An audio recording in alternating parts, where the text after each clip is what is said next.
What's going on, everybody? Welcome back to TTB Ravens Media, bringing Ravens content every single day. And this is, of course, the Trust the Bank podcast. There's going to be 3 segments on this. We're going to be talking about Kyle Hamilton and Chuck Clark. We're going to be talking about Julio Jones. And then finally, we're going to be talking about people believing that the Ravens are going downhill and they've been making poor decisions and they've been throwing too much risk after this draft class. So we're going to be talking about all those things. Before we get into the episode, guys, if you're watching on YouTube, go check out the podcast platform. You can see all the segments right away. And if you're listening on the podcast platform, please make sure to rate and review. It really does help out the podcast based on that algorithm.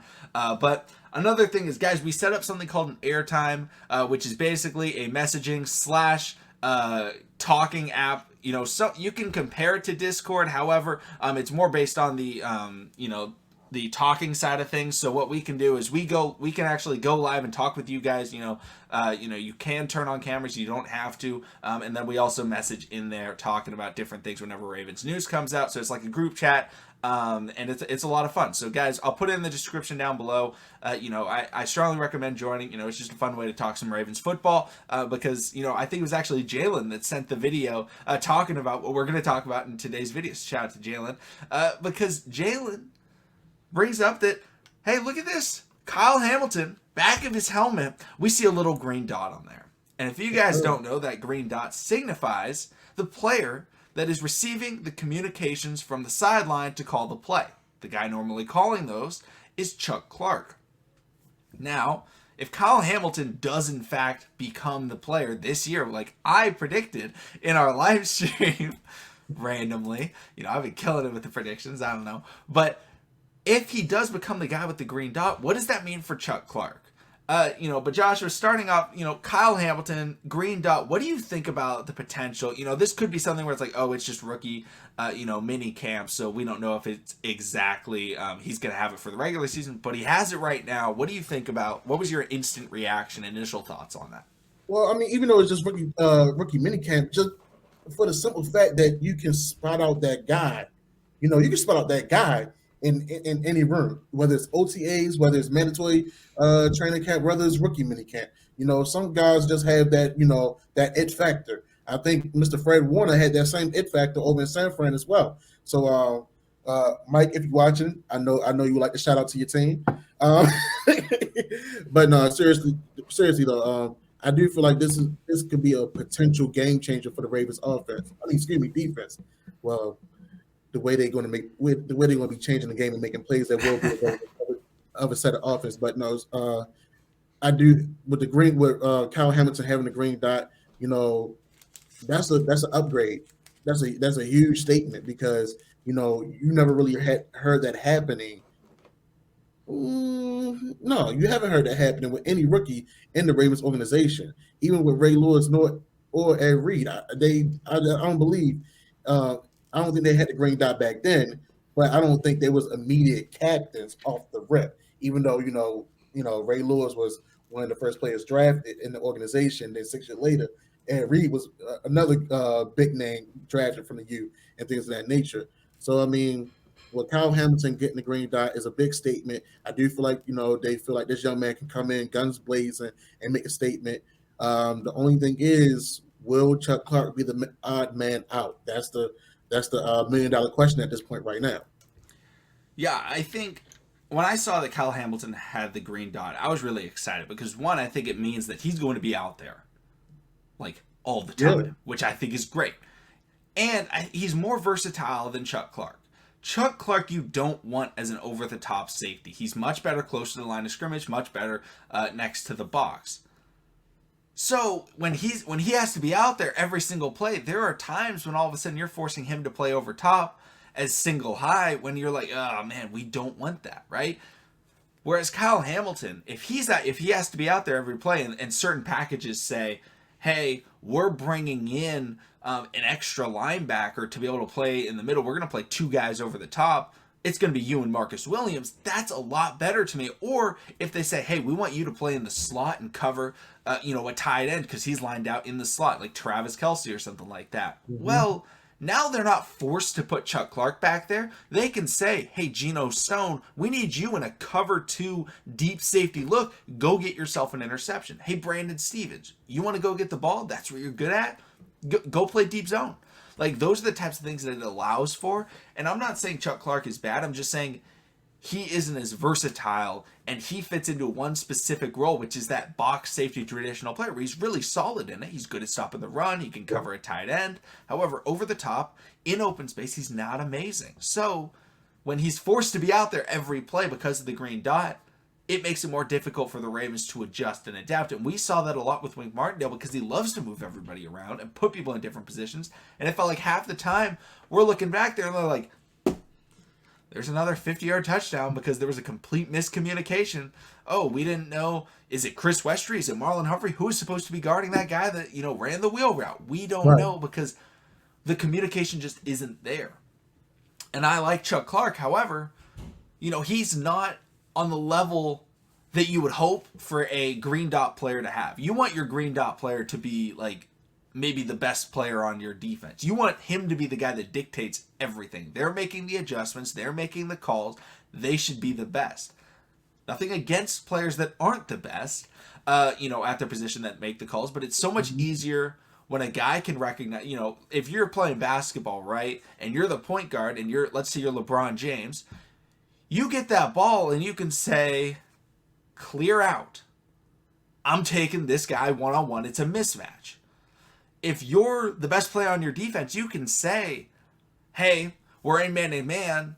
Hey, man, let's switch. Or, hey, he's crossing. You take him. I'll take this guy. It's a lot easier when you're the best player, whereas if you're not the best, you may be telling other people, hey, you switch with him. I want to stay on this guy because he's not nearly as good. But if you have that confidence, and I'm not trying to slander Chuck Clark. I think he's a really solid football player, but Kyle Hamilton is a dynamic playmaker with great instincts and just the mental aspect of the game. But what do you think this means for Chuck Clark?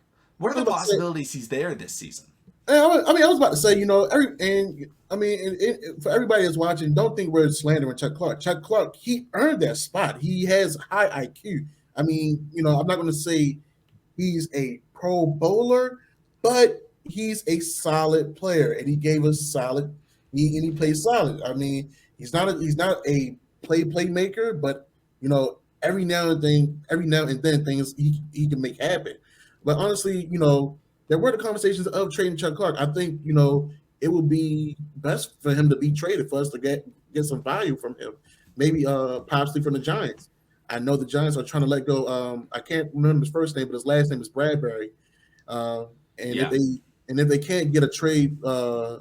They can't get a trade partner. I know they talk about releasing them.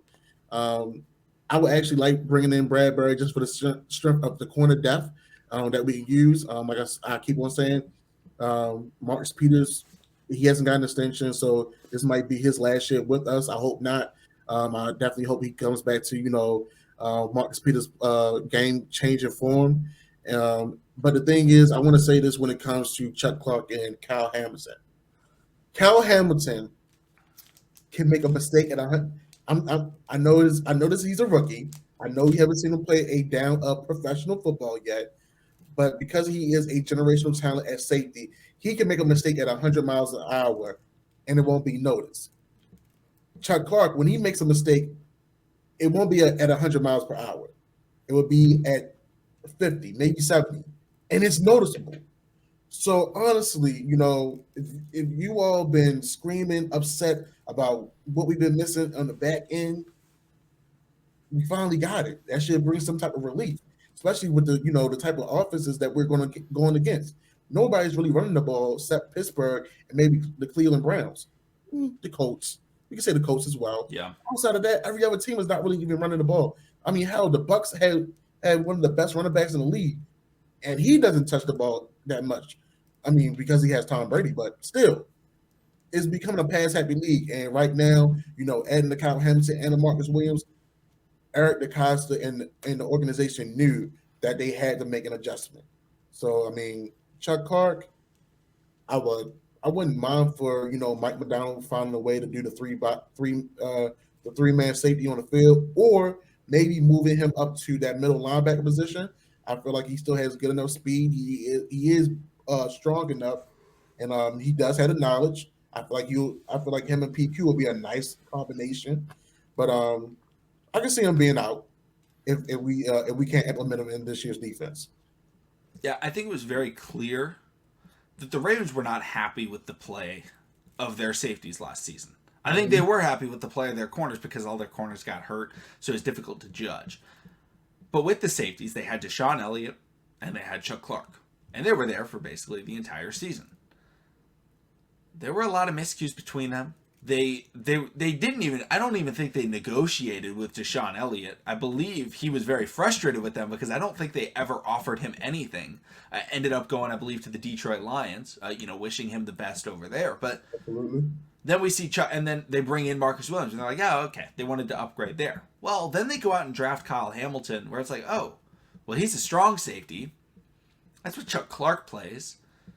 They've already given him the green dot. Like, everything is going in favor that, like, they weren't happy with how they played. Now, I don't think they're out there like, oh, we hate Chuck Clark by any means, but they're like, you know what? We can get better.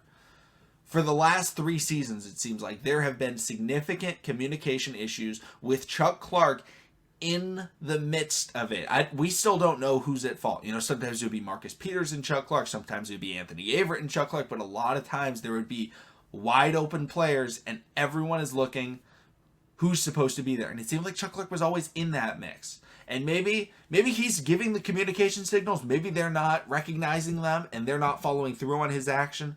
Or maybe he's not making those adjustments and they think he is. And the communication just didn't seem to be there from the safety, down to those cornerbacks. Well, now all of a sudden we see Kyle Hamilton with that green dot. He's getting the calls. He's going to be in the back end of that defense. The Ravens had great success with Eric Weddle calling the defense, under Dean Pease. That was phenomenal. That defense, it didn't force a lot of turnovers, but they were stout and they did not allow yards. That was they didn't get a first down that drive. Like, that was the whole thing. They didn't get a sack. They just allowed 2 yards, 1 yard, incompletion. Boom. Get the ball back. Ravens, that defense hasn't been like that in a while. Eric Weddle, generational mind at the safety position. But hopefully Kyle Hamilton can be that guy where they can see, if he's able to take that leadership standpoint that everyone listens to and recognizes his calls on the field, maybe we get that communication better. And now we actually have excellent cornerbacks and an excellent safety to go with him, because Deshaun Elliott is also not a great safety when it comes to covering. He's a heavy hitter. So it was just like, oh, neither of our safeties are great in coverage. That is not a great recipe for success in the NFL.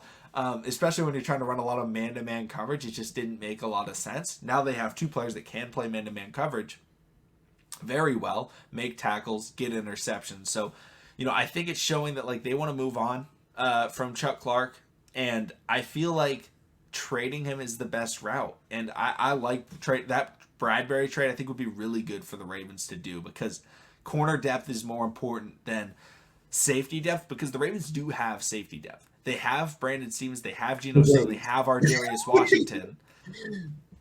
All players that are good. All players that they may not be the greatest all around. You're not putting them on the your all pro ballot. However, they can do their job, right? Brandon Stevens, physical, attacks the ball, relentless effort. You can throw him in and be in the slot and have him try and stop the run. He's going to give you full effort. Geno Stone is going to go out there and he's going to make a play. Have him over the top. He's going to go up and try and get that interception, get that knockdown, get that swat. All of them can do those specific roles. Chuck Clark can only, if he's not calling the defense, he has one role. It's a box safety. And they can use him. If they keep Chuck Clark, that's great. He'd be a great, substitute safety for the Ravens to use. But I feel like it's more valuable to have a third established cornerback on the Ravens roster. Even though he would be the 4th best corner due to Mr. Amon Marshall. I hear it. Amon Marshall will never not be recognized in a GTB recording. Do you have anything else to kind of talk about with Kyle Hamilton or Chuck Clark or anything like that? Man, I'm loving the 14 on him. You know, he looks good. You know, I'm just ready to see him in the pads. I'm ready to see the action. Absolutely. It's kind of sad that in this, for the first time in a while, the highlights aren't really going to be there coming out of minicamp. It's not like in recent years where we're like, we get to watch, because it's very easy to recognize that was a great route by Rashad Bateman. Yeah. That was a great catch by J.K. Dobbins-Moss and Malik Harrison. Like, those are like highlight plays. Well, the Ravens drafted players this year, like Kyle Hamilton, they're not really playing one-on-ones with safeties. So, like, we don't get to see him cover. We don't get to see those instincts. The only real, like, weapons are the tight ends and Tyler Beatty are the only guys where we can be like, oh, that was sick. But I highly doubt Tyler Beatty's mossing anybody, you know, at 5'8". Maybe he gets some juke moves out there. I remember Lamar Jackson rookie year. He was putting on the wiggle stick. You know, nobody was tackling him. But it's really going to be a lot of really high depth analysis of, okay, the way he's backpedaling, it looks really fluid in the hips and stuff like that, which isn't, you know, it's cool to watch, but it's not nearly as exciting. You know, watching Tyler Linderbaum block is not going to be something where I'm like, oh man, let me rewind that. Let me rewind that. I'm gonna say that, and Travis Jones work them, then yeah, that's something to talk about. Yeah. But yeah, guys, let us know what you guys think about that. That's going to be the end of this first segment. Let's get